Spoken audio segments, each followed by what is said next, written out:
Yo, what's up? It's someone that's no one, and welcome back to another episode of Substances Explained. Today we're getting into the plant Brugmansia, otherwise known as Angel's Trumpet. This plant is in the nightshade family Solanaceae, the same family as the infamous delirium datura. And Brugmansia contains the same alkaloids, the tropane alkaloids, which are known to cause dangerously strong states of delirium. Most people tend to focus on datura these days, but there's a rich history with Brugmansia and other nightshade plants. And here we are to bring some of that to light. We're going to break down Brugmansia itself, some chemistry, the pharmacology, how cultures have used it, the history about it, the toxicity, case reports, how it's used today, and anything relevant to Brugmansia. That's what we do for this Explained series. And we'll keep this intro short for today. I'll be dropping more episodes of this more frequently, so stay tuned. Let me know what you want to see next. Make sure to like and subscribe, and without further ado, let's dive right into this. So normally for this series, we've been starting these off with the synthesis of certain substances and chemicals. But this is the first episode in the Explained series where we're covering something completely natural, a plant of the earth. So getting an exact history of when this plant first came around and how exactly it played a role in the environment and on this planet like that is theoretical. But it's thought that Brugmansia is native to the continent South America, mainly the tropical regions. It's thought that cultures have used Brugmansia in ritual-like practices for centuries. But the problem is with many of these cultures, they won't necessarily record this history. A lot of it will be passed down. So here's something a little different we're focusing on first. While the cultural usage most likely came before, we're going to first present the taxonomy, as it is pretty unique and important with how Brugmansia has been recognized. At least more so in the Western world that is, and under a scientific lens. Because technically, a lot of the cultural information gathered came after this. But if you don't know what taxonomy is, basically it's the practice of scientific classification. In other words, what, how, and why are we going to name such and such plant, animal, or such thing? Normally we don't focus on this too much, but we do bring it up almost every time in some way. It's pretty significant with Brugmansia. It marks when this plant started to be officially recorded and studied. There's a long history of debate among taxonomists concerning Brugmansia though. In fact, it can be pretty common in history to show this when naming plants. It can be a mess at times. A big part of this is because of what qualities a plant may have, what has already been previously established, and how closely this new plant resembles the plant and qualities we already know about. These days, things are much more established though, and the naming process can be pretty straightforward, depending. But keep in mind Brugmansia is from the Solanaceae family, the same as datura. The name is thought to come from Sanskrit, which in Hindi, datura stands for thorn apple. The exact origins are unclear, though the Western world seemed to pick it up sometime in the 1600s. It wasn't until 1738 did Brugmansia get recognized and grouped as a datura species by Carl Linnaeus. Linnaeus is often dubbed as the father of taxonomy, which you can see his model and methods are heavily tied with the origin of taxonomy. Linnaeus grouped the Brugmansia flower under the datura species Datura arborea, and it stayed that way for almost 2 centuries. But this wouldn't come without debate among taxonomists throughout time. The problem is, how do you go from the datura genus and its many species and name a new very comparable plant as this whole different genus, Brugmansia? Which I don't want to cause too much confusion or anything with this, but to keep it simple with the taxonomy, a species set is tied to a base genus. A name of a genus can depend on its origins, but typically is highly descriptive of what a group or species shares. A simple example will be the genus Rosa, which is the genus for over 100 rose species, or the genus Canis, which is for canine animals like wolves, dogs, and coyotes. Then we can see a similar process for these plants we're talking about today.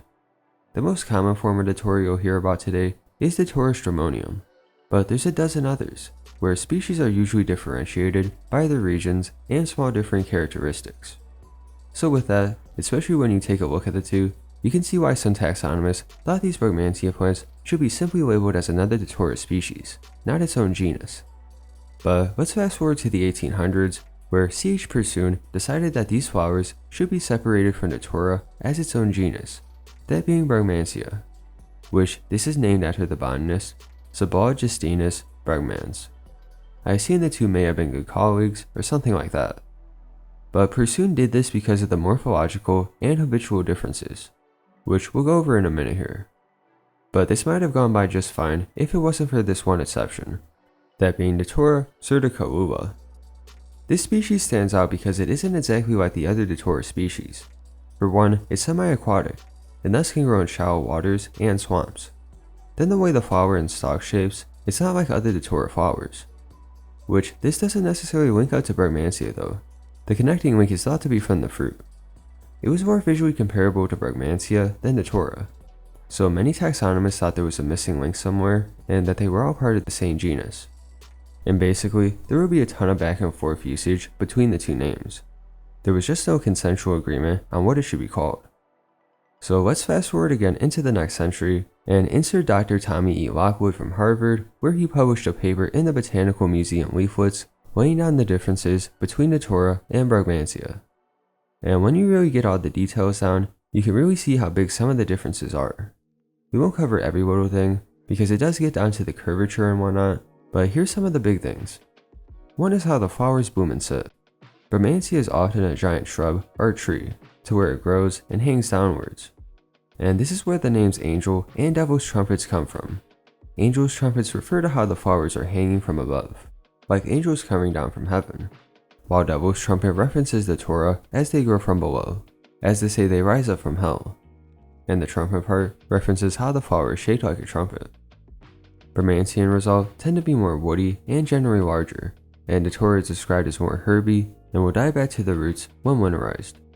Then another thing is the fruits are very different, Datura being spiky and erect, while Brugmansia being smooth and inclined. Also the seeds tend to be small and abundant with Datura, while with Brugmansia, they're described as large and thick. But ever since Lockwood, we've been classifying these plants the way they are now, which I don't imagine at this point much will be changed, unless the whole order of taxonomy changes, that is. But let's move into the cultural usage of this. We've only correctly identified it in the last 100 years, but how have humans and cultures used it before then, and still sometimes today? There's a lot of regions Brugmansia has covered in history. Some that stand out though are Colombia, Ecuador, Peru, Chile, Brazil, and the surrounding areas. But in those countries, there's record of ritualistic usage. Now technically, there is some unofficial recorded history of Brugmansia. Jose de Acosta, a Jesuit in the 1500s, published a book of the things he experienced at the New World while in South America. In there, he briefly mentions coming across the beautiful Florum Pundillos, what the natives would call Brugmansia. He brought out that they had a strong fragrance. And we haven't even touched how deadly this can be yet, but we'll get there. But Brugmansia will be used for both medicinal and psychotropic effects. Each culture may have slightly different methods and viewpoints on the matter. A big influence is the region and the types of values of each tribe. In the Andes, they may make a drink with grounded seeds and fermented beer, or they simply may chop up leaves and flowers and mix it with warm water. There's a drink they would also make called tanga, which was taken by the priests at the Temple of the Sun, Sogamoza, in Colombia. They would consider it more potent if Brugmansia sanguinea was used instead of Brugmansia aurea, which they could easily tell apart as one has red flowers and the other has white. Tanga would sometimes be used with fermented beer and infusions of tobacco, which if you don't know, tobacco is a highly used plant in South America for ritualistic practices. But tanga just wouldn't be used by priests or shamans. It did have other uses. They would give it to slaves and the wives of dead kings and chiefs before burying them alive, which this is probably the worst tripping experience to ever go through. Another use would be to test the slaves unconscious, that if they ran away while on it, they would weed out who was going to run away in the first place. Another use would be give it to kids before they hit puberty, and they would see if the children would pick up tools or weapons, and if they did, it was a sign that they would be good workers. Another reason they gave it to children, so they can possess the power of discovering gold. Then sometimes it would be mixed into dog food prior to a hunt, where it would supposedly make the animal find more game. There's some pretty outlandish stuff, but one very common purpose of using it was the ability to communicate with ancestors and the spirit world. Because of this, in Peru it has been called huaca, which means grave or tomb plant. Also in Peru it has been called misha. Then in the Amazon of Ecuador, the Javaro called it maicua. And this isn't like a psychedelic where you go trip out for a period of time and you're all good after. It's Brugmansia, full of dangerous tropane alkaloids. It's a real risk. So shamans who want to partake in forms of communication and exploration will actively subject themselves into these life-threatening dangerous states. Sometimes it can be like a dream state, sometimes they're completely unconscious, sometimes completely awake in agony, and sometimes it's children partaking in initiation. And you may think this is crazy to do, that they were just wild for thinking some of this stuff, but they have found practical usage with it. The knowledge concerning alkaloid content of Brugmansia actually correlated really well when studied, about 70% accurate. And many of these cultures do know well the various species of Brugmansia, their morphology and physiological activity, so much so that there is a type of folk taxonomy that can be found. There really is a lot of depth to this, to say the least, but I did say they did use it medicinally.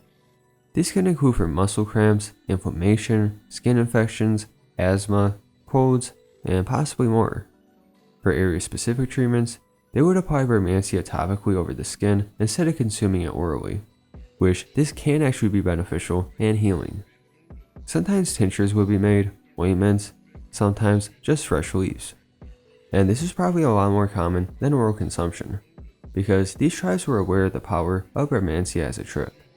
A lot of it is unofficial and passed on knowledge though, which you can see how some ideas may not necessarily be for the best or were the most accurate. Though one purpose that was intentionally not for the best was its use in black magic and witchery. And we won't get into everything here with this. We can honestly make a whole nother video on this specifically, but basically, there would be good healing shamans, then you would have more evil witch-like shamans.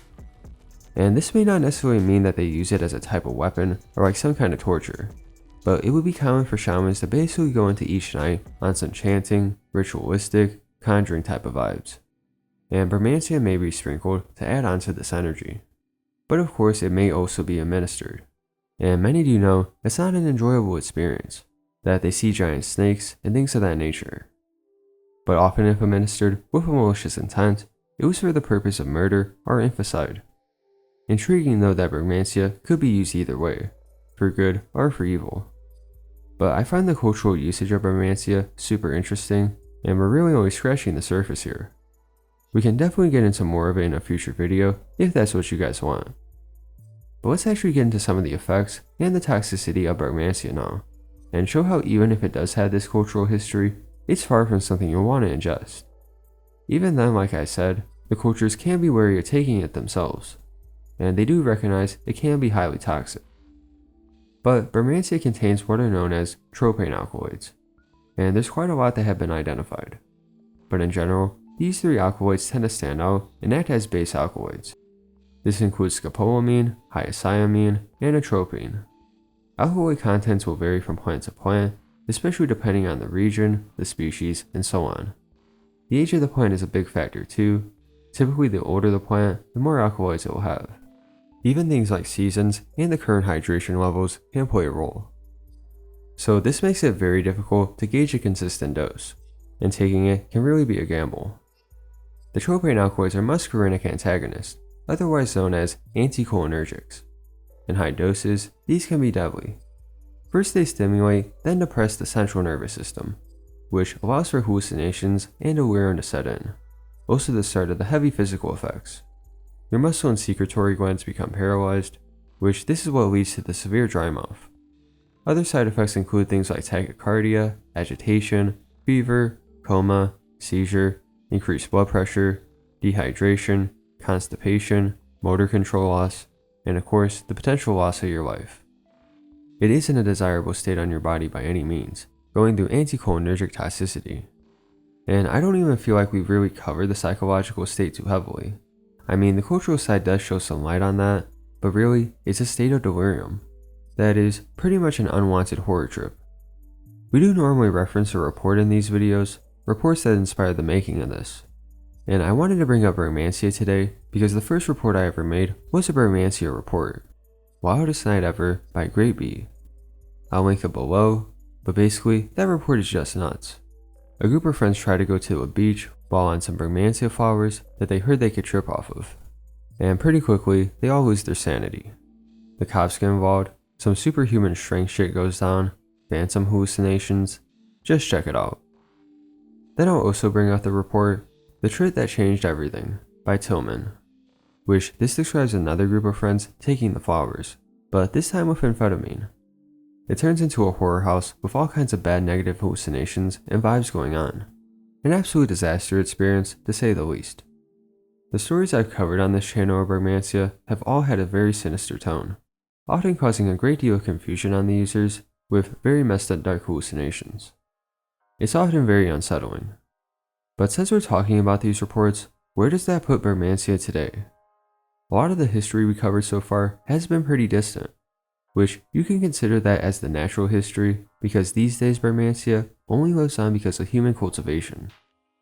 All species of Brugmansia since 2014 have been classified as extinct in the wild, but humans have sought to keep them around though because they are a popular choice as an ornamental plant, which I do have to say myself, they are very beautiful looking. But it's thought that none are growing naturally anymore, and the exact reasoning isn't clear, but it's thought to be tied to the extinction of a type of animal that would disperse the seeds. Moths were thought to pollinate Brugmansia aureosa. There was also an intention to actually remove Brugmansia in some places in South America, that bees could come across them and it would toxify the honey they made. So for beekeeping and honey production, it was a hazard. Add on the perception of how dangerous it can be itself, and the use of it in black magic further put this in motion. But some parts of the world have been able to naturalize it, and for gardening, it can be a somewhat common plant to have. So I don't think we'll be seeing the actual extinction anytime soon. But this kind of behavior and integration of Brugmansia across the world is what most likely led to these kinds of reports. You see someone has these Brugmansia plants or trees, you hear a few things about how it can make you trip, and the curiosity can get the better of you. And there are plenty of case reports and trip reports that will detail this. There's this one that stands out where a guy cut off his own penis and tongue and didn't even remember doing it. That's the level things can get to, and how some recreational experiences can play out. Though sometimes the mindset and intention can vary. Psychonaut exploration may be an intent. It's picked up a bit more recently I'd say, but still it being a deliriant, many tend to stay away. It may still be used for witchcraft purposes. Something that stood out recently is that some shamans will put Brugmansia in ayahuasca mixes for susceptible tourists, which in general these days, it will be sought out for because of its beauty as a decorative plant and as a possible weapon. You may have heard of what is called devil's breath, something that has been used as a weapon in places like Colombia, Ecuador, and other nearby places.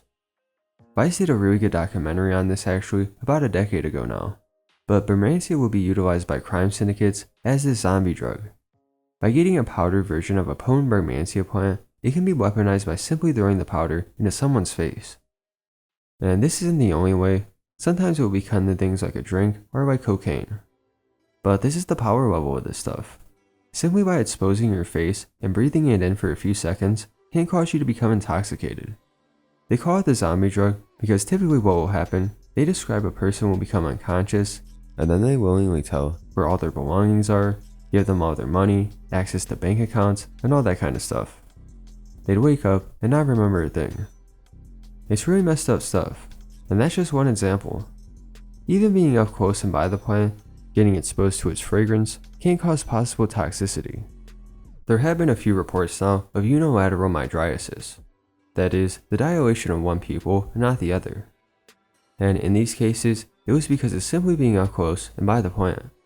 And this is especially a concern for gardeners. The pure aroma of this plant can be intoxicating. Many describe it as having a heavy fragrance, enough to where it can cause a headache.